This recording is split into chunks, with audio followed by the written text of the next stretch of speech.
I'm Catherine Dow. It's Friday, May 29th. Today, shots fired. These brave officers were able to deal with a very volatile and dangerous situation. We'll tell you how a dramatic hostage situation unfolded in a Winnipeg neighborhood. Also today, an emergency request. We're waiting like 45 minutes for an ambulance that I've seen. How many new ambulances the city is asking for. Plus, a helping hand. It's kind of feeling like Team Bear, and people really want to be involved. How supporters of a black bear rescue are raising funds for its legal battle.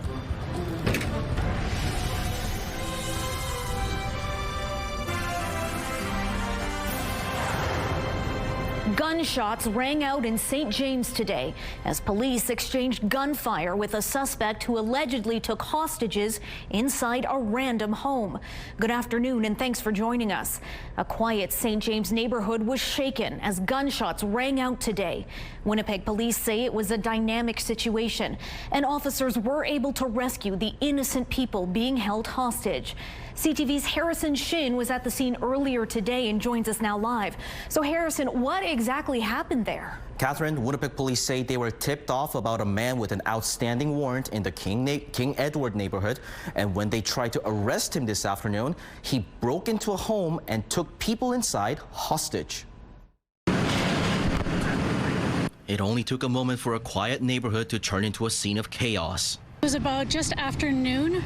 I heard 2 bursts of gunfire, probably about a dozen shots altogether. Winnipeg police say it all started when officers were tipped off that a man with a warrant was in the neighborhood. As police tried to take him into custody, they say the suspect ran, then he broke into a home in the 400 block of King Edward Street. Shots were exchanged at this point. 3 residents were determined to be inside the residence, all unrelated, and at this point, police believed them to be hostages. Seirak says the tactical team was able to rescue 2 of the hostages, and while rescuing the 3rd, they realized the house was on fire. The suspect then left the residence through the back door. Officers confronted him, and there was another exchange of bullets. The suspect was taken into custody. He was provided with emergency first aid, and he was taken to hospital.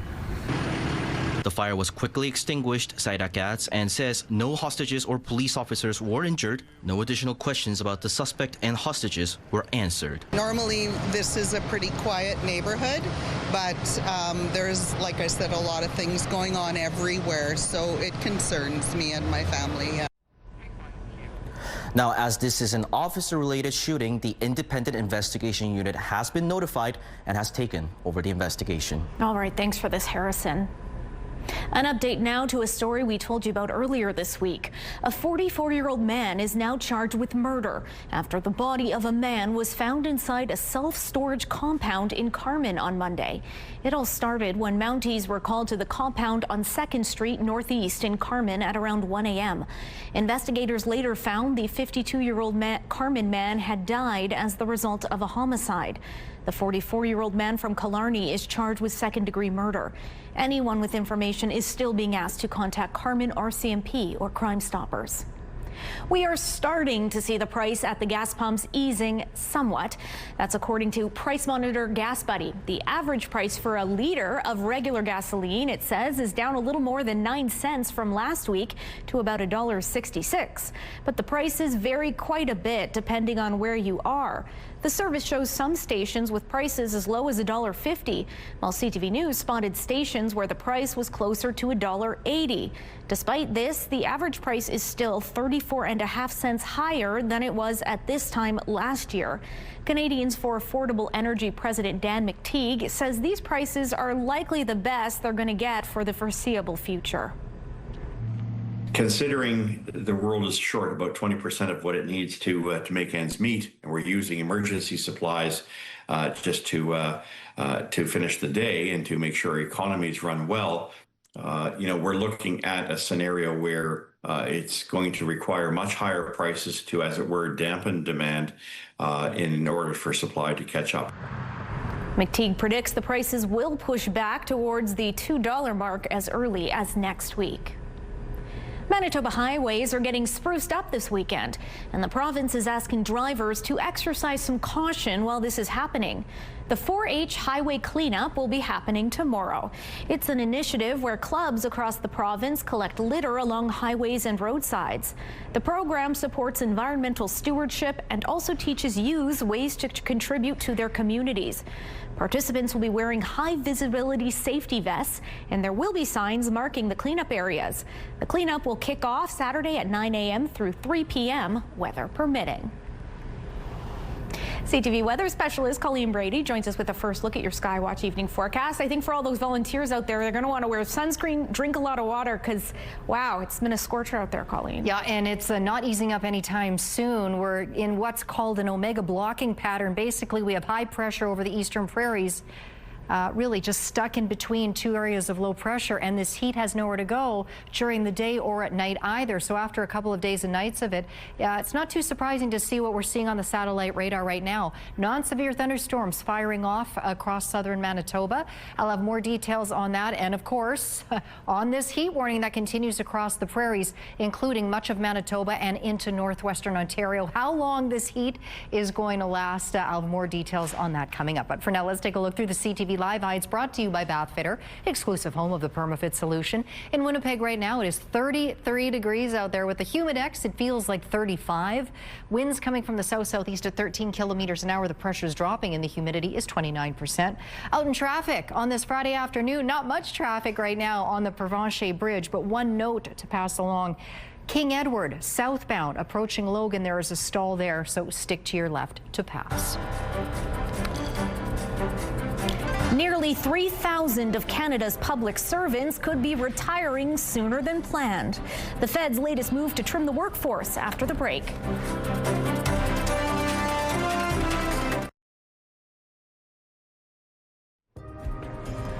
Taking a look at the markets now. News app.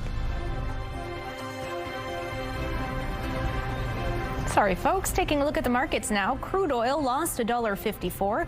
The loonie closed up at 70.47 cents U.S. Gold futures added $60. The TSX closed 251 points higher. The Dow Jones jumped 363 points. The Nasdaq was up 55.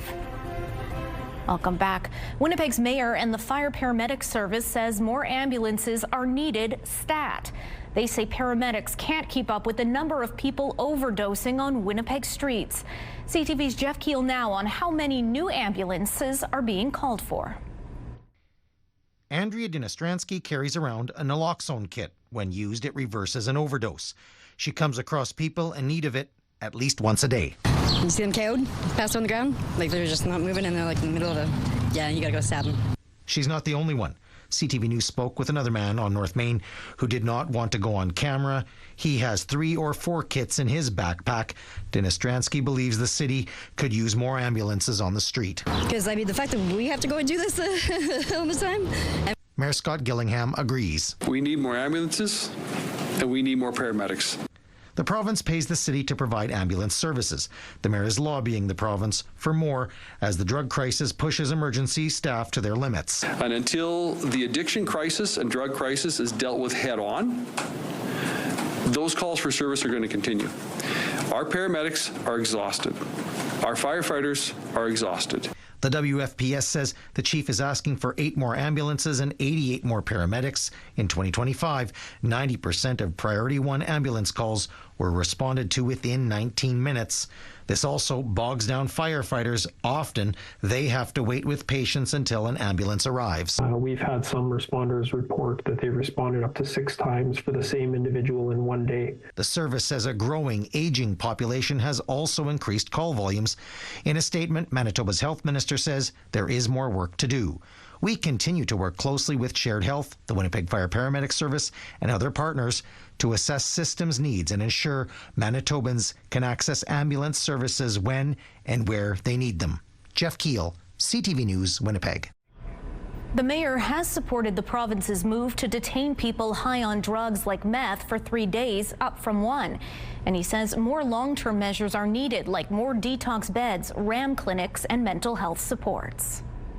In St. Boniface now, where a proposed residential complex is raising the eyebrows of some nearby residents. They say the plan pushes the neighborhood to its literal limit. Basically encompasses the entire site. This is a 41,000 square foot area, and his building is a big T-shaped building going all the way back with just enough setback to get cars to drive around it. It's 6 stories high. It doesn't fit in the neighborhood. 470 Desmarins is set to become a 120-unit rental complex. Residents against the plan tell CTV News they welcome the lot becoming housing. However, they want the plan to be scaled down and an acknowledgement of the site's dark history. I see that development is a good thing here, but it needs to be respectful of what happened and the history of this land. The St. Boniface development company behind the project, Freed Home Developments, is aware of the site's history and residents' concerns. In a statement to CTV News, they say the company's company's president, says, quote, this includes public consultation with neighboring residents and outreach to Indigenous groups and relevant government stakeholders, supported by technical assessments such as ground-penetrating radar and a review of historical records and information. A statement from St. Boniface City Councillor Matt Allard says he will not comment on the project until the public hearing on Tuesday. Supporters of a black bear rescue are selling shirts to raise money for the organization's legal fund. It's kind of feeling like Team Bear, and people really want to be involved. The other thing is I'm getting requests for shirts from all over the world. Manitoba Bear Rehabilitation Centre is concerned about the RM of Rockwood's decision to approve a quarry to be developed near their facility. They say the quarry's operations threaten their ability to function, citing blasting, vibration, noise, dust, and other factors. They further allege the municipality of Rockwood approved extraction applications without fully disclosing what drove the decision, which it says denied the rescue a fair chance to respond. Now they have launched a lawsuit, and supporter Janice Grant decided to take action. She's designed and produced these shirts, which feature a picture of one of their bears and the words, "Support Manitoba's Black Bear Rescue." Well, the first order was 150, and those are gone. And I placed a second order, and I've actually placed a third order of certain sizes. So basically, as long as people keep buying them, I'll keep ordering them. None of the claims have been tested in court, and none of the respondents have filed a statement of defense. The shirts will be available in front of Stonewall's Home Hardware today until 6:30 p.m. You can learn more by heading to the rescue's website. About 2,800 federal public servants have been approved for an early retirement package. This news comes as the federal government tries to trim the size of the public service by 2029. They launched the Early Retirement Incentive Program earlier this spring, inviting eligible public servants to apply to retire with an immediate pension based on years of service, with no reduction for retiring early. Last December, about 68,000 public servants got that notice. Football fans are scoring a new way to catch CFL action. Still to come, we'll show you what's being added to the roster.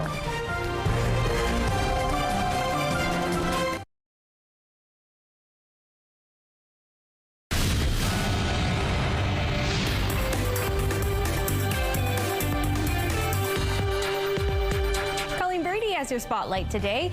Colleen's finally feeling like summer out there, and we've got some fun activities for folks to partake in. That's right. You won't be bored this weekend, Catherine. Here's a look at just some of the events taking place in Manitoba this weekend. Heritage Winnipeg throws open the doors and invites you to explore the heritage buildings around our city. Oakbank hosts Springfield Chicken Days. The parade isn't until next weekend, but the festivities have already started for Pride Winnipeg. Cluster showcases contemporary art and sound with concerts, installations, and workshops. The neighbourhood International Film Festival celebrates Canadian, Greenlandic, and circumpolar films. Sample a selection of more than 500 brews at the Flatlanders Beer Festival. Western Canada Rib Fest Tour has finger-licking good food and family fun. The Ubeverse Festival is a 9-day celebration of the iconic purple yam and Filipino heritage. Grab your favorite stuffy for a teddy bear picnic in Morden Park. You can find a full list of events this weekend on our website, CTVNewsWinnipeg.ca. No shortage of things to do. No. Meanwhile, get ready to be served up a taste of Asia. That's right. Manitoba's largest Asian cultural celebration returns this weekend. The festival celebrates the continent's diversity with food stalls, performances, a fashion show, exhibits, and a parade of countries, and much more. The event kicks off tomorrow at Memorial Park at noon and runs through Sunday. Admission is free.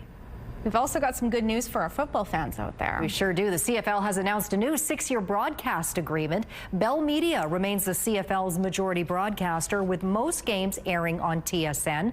The Grey Cup will also be simulcast on CTV and Crave. Starting next year, streaming service DAZN will carry a Saturday night game each week. The deal also includes a partnership with YouTube for preseason games and original content. CTV News is a division of Bell Media. Now over to the movies. Here's an out-of-this-world experience. That's right. The final trailer for Steven Spielberg's next UFO film is finally here. The human race cannot accept what we know. We need to stop it any way we can. What am I doing? What am I doing? What am I doing? Disclosure Day tells the story of how a massive government conspiracy comes undone. A whistleblower tries to win a race against time and reveal to the world that we've already made contact with aliens. It stars Emily Blunt, Josh O'Connor, Colin Firth, and Coleman Domingo. It's in theaters June 12th. I just bought my tickets, Colleen. There you go. Big Spielberg gal. I was going to ask. All right, thanks for that, Colleen. You're welcome. Your primetime lineup tonight kicks off with Celebrity Wheel of Fortune at 7. W5 Avery Haynes Investigates comes next at 8. And Boston Blue starts at 9. It's all right here tonight on CTV. A live look at a very busy Portage Avenue, busy in both directions, 33 degrees out there. Mostly cloudy. That stall I mentioned earlier on King Edward at Logan, that's gone. That's back to normal there. I will show you your hot forecast and how hot it's going to be into next week coming up.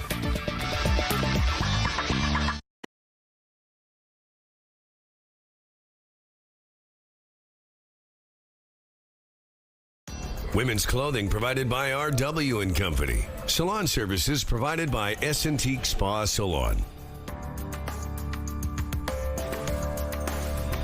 The run-up to the 2026 FIFA World Cup has been especially long for these 3 Argentina fans. They have spent the last 9 months cycling all the way to Kansas City to watch their team kick off the biggest sporting event in the world. It's taken them through 17 countries and more than 16,000 kilometers to do it. But it's just the kind of thing you do if you do have the time, resources, and of course, a love of your country.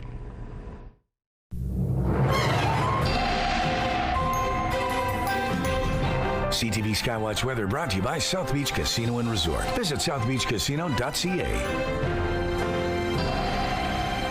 CTV weather specialist Colleen Brady has your complete Skywatch forecast. Behind the scenes, her graphics were freezing. If you're wondering why we're laughing and giving a little one of those. We're having a case of the Fridays, folks, and all of a sudden my computer just decided, nope, I'm not cooperating, and then thankfully it decided, just kidding, just jokes, folks.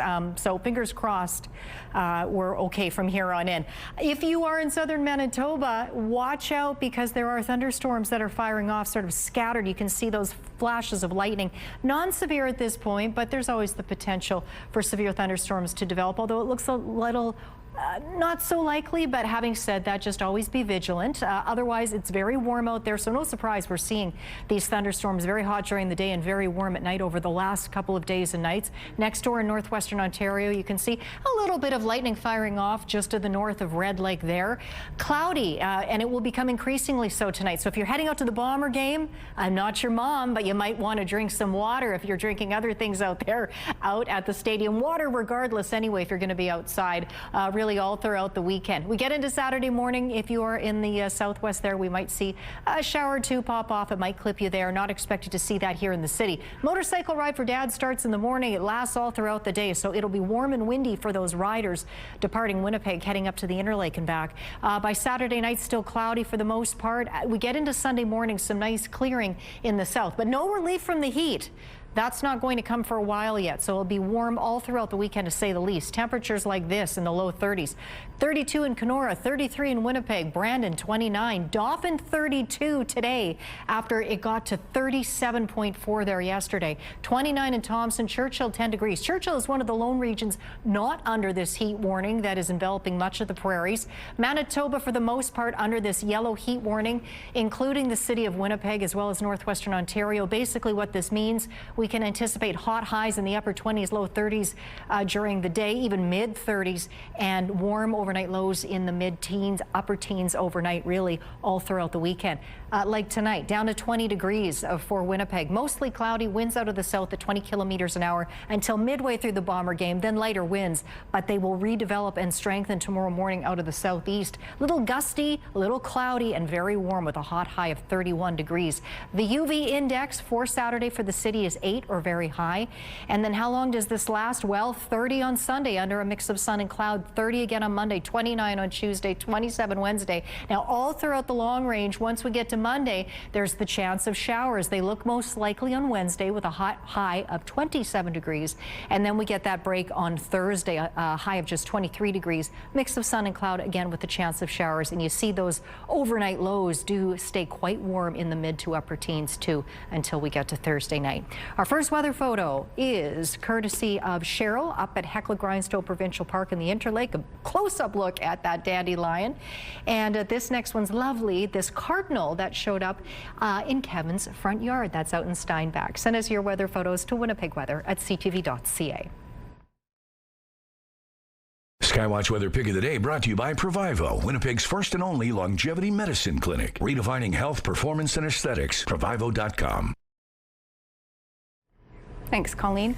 A reminder, our 6 p.m. broadcast tonight is preempted, but you can still catch all the action streaming live on our website, ctvnewswinnipeg.ca, and you can still tune in for all the latest news tonight at 11:30 p.m. with Joseph Bernacki. CTV National with Sandy Ronaldo starts now. We'll see you back here for CTV News at 6 on Monday.